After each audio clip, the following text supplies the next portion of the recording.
A learning community is a common cohort of students who enroll in a group of classes together that's team designed and team taught. This approach encourages collaborative thinking and experiential learning and significantly increases the likelihood of student success.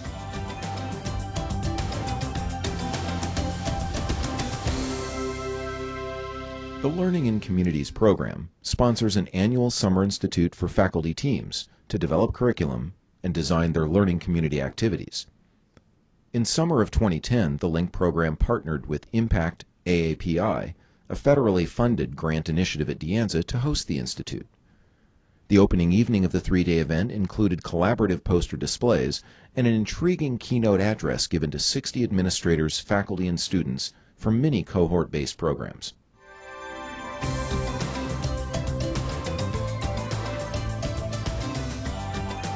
If you're in Sankofa, you have to be African ancestry. If you're Nepali, you have to be Asian. It doesn't have to be the case. But if we have all those sites out there individually, it does make it appear that way, even to the students. So what if you had a website where everything was together, and then you really are just selecting based on the mission or goal of that particular program?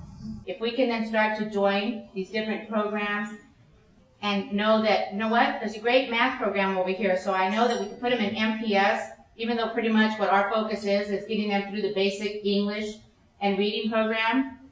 That's going to be really exciting. And the winners in all of it, the students. This is kind of an evolving relationship. And I want to do what the students need, but I also want them to seek out other resources on campus as well. We need to have them develop those bridges and relationships, but I can help them do that.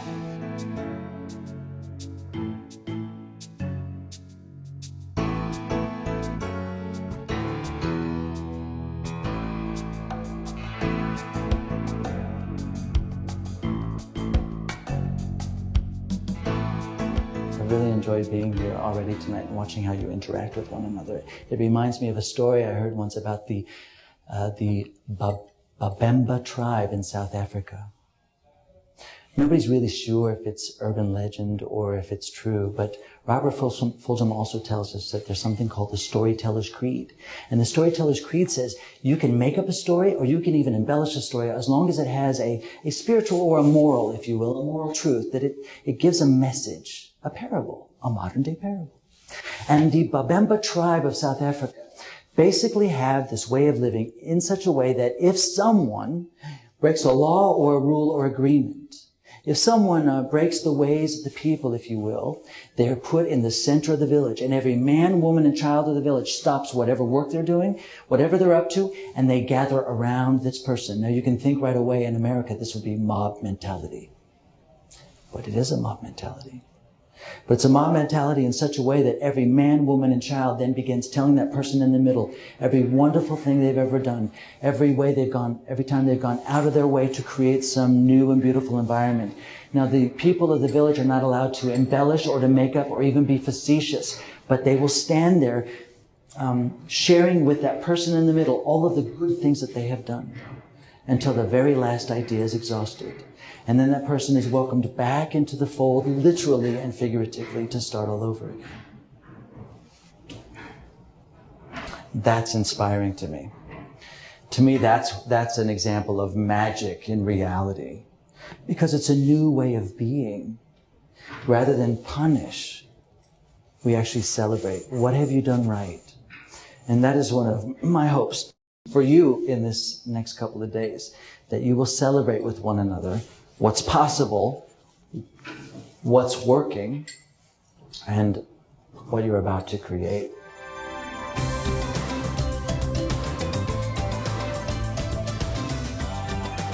Now these cards have a series of questions. The first question is more of a service question, more of a knowledge retrieval type question, and then it's followed by 2 or 3 questions that might be a little harder for students to tackle. Okay, a little bit more, think more deeply, a little bit more critically. Everybody gets one of these cards, and remember to use the side that has the magic wand, and go up to someone, and the first thing you want to do is, if you don't know them, of course, introduce yourself. Hi, Marshall, I'm Marcy. They know my name. I know you were going to say that. All right, and so I'll say, okay, I'm going to go first. And I will read the first question, get an answer, the second question, get an answer, and then all the way to the end, right? And then it's Marshall's turn. He will ask me his series of questions. Now when we're finished, this is where the get one, give one comes in. When we're finished, we exchange cards. Thank you very much, and we go to someone. So now we have a new card, and we repeat the same thing.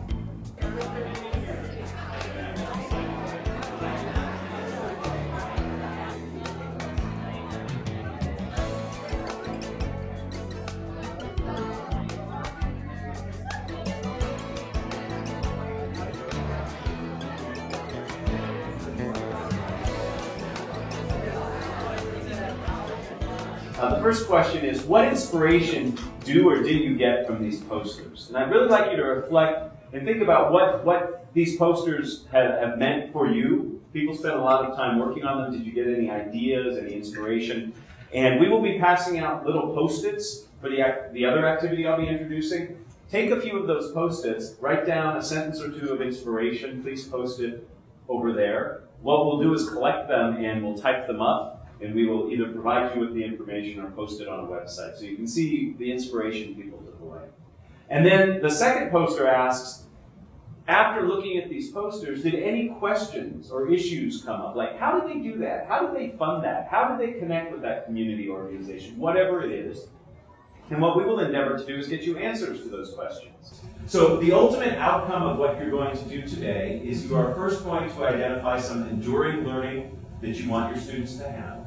You are going to then find commonality with your partners that you're working with to see the shared learning outcomes that you're looking for, enduring learning.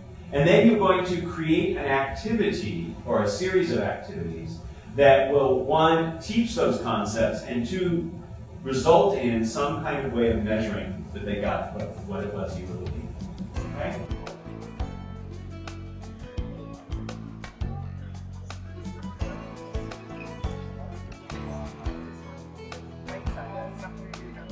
Yeah.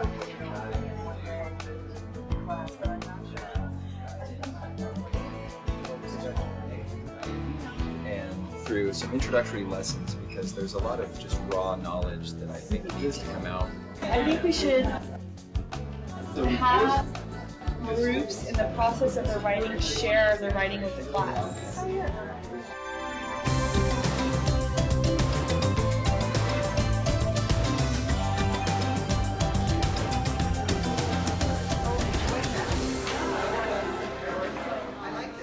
There's 49 techniques that put students on the path to college. And that's what we're doing. A lot of us have basic skills students in our classes, or we teach basic skills, and even if you don't teach basic skills, you have basic skills students. And that's what we're doing. We're trying to get them on the path to college. I have read almost the entire book, and I have thoroughly enjoyed it. I've already dog-eared a bunch of techniques that I'm going to try. I appreciated the multiple perspectives and more meaningful context that two teachers and an integrated curriculum provided. In our learning community, we had more interaction between teacher-teacher, teacher-classmate, and classmate-classmate. Not only were we a class group, we were also an excellent team of friends. I like the no opt-out. No opt-out. And what number's the technique? Oh, I'm sorry, that's page 28. Page 28, no opt-out. So they're going to have to answer eventually, because with the same question, you get the answer from another student, you come back to the student who didn't answer the first time with the same question. Bob Stockwell said something to me earlier this year, and I've been practicing it, but he says, you know, I don't usually start the class in the front. So he'll start somewhere else, right? Like on the side, in the back, somewhere else. Right. Because they sort of gain this sense of territoriality, like you're going to be up there, and we're going to be down here. And sort of breaking that plane. He talks about breaking the plane and full access required. There's no places where you can't get to. I have met people I will not soon forget. Through our teachers, we will grow and build valuable relationships and move on. But what we gain will last a lifetime. And cold call just means that you can call on any student at any time. So it makes engagement the expectation. Because students know that they don't know when they'll be called on, but they do know that they will be called on. So it makes them pay attention. You would have every student's name on these cards, so you only have to make one set for the whole quarter, right? And then I just mix them up, okay? And you just pick a name, and you call on that student. And you go through, and the next student, and the next student, and then you mix them up again. I'm going to mix that with another technique from the book called call and response. Again, another simple technique, but very effective. What I will do is I will call on an individual, and I will ask a question. I will get an answer. If the answer is correct, I will then ask the entire group the same question. And when I do this, you will call out that same answer. True or false? The Wizard of Oz is the most watched movie of all time. Kristen? True. True. Everyone, The Wizard of Oz is the most watched movie of all time. True. What blooper do you see in some of the Flying Monkey scenes? Michelle Jabari. The string. The strings. Watch it again, you'll see the strings.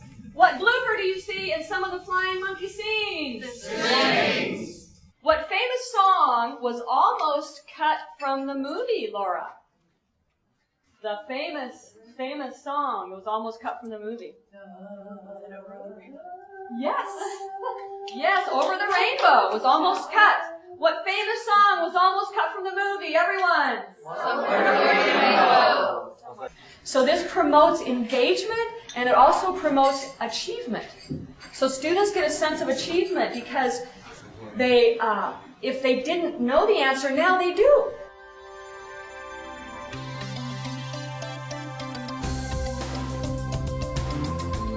We had like a couple weeks where we talked about nature and connection to nature, and that's perfect speech.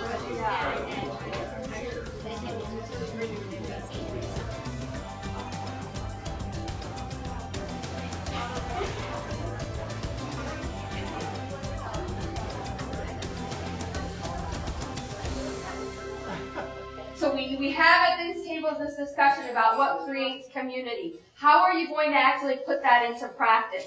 Is it going to be through the way you develop your curriculum? Is it through a particular activity? Is it through a particular set of activities? A schedule in your calendar? So what I want each group to come away with is to have to share with us one actual process or application for how you're going to create community, okay, in your learning community.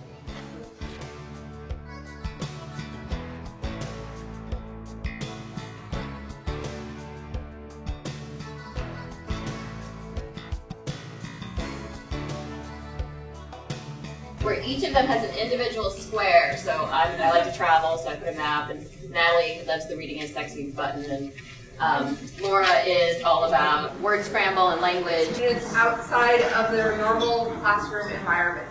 It can even be on campus, such as going to the ESA, which is one of the activities that we do in my LinC community, which is the environmental studies area. Sit on the floor or outside, so everyone's at the same level.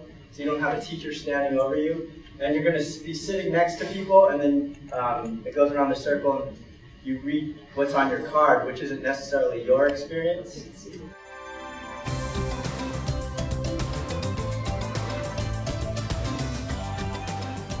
Lots to think about. You know, you can think about the beginning opening activity that Marcy did. If you want to work in a microcosm way, you can think about some of the activities that you heard out of a news creating community. Want to create, you know, an activity or two for your learning community. At some point, you want to talk to Cheryl and how you might infuse counseling. And of course, there are 40 other directions that you might be going with your partners. The impossible can become I'm possible with a simple little line and a space. So what's possible for you as you move through creating and recreating every day this thing called De Anza?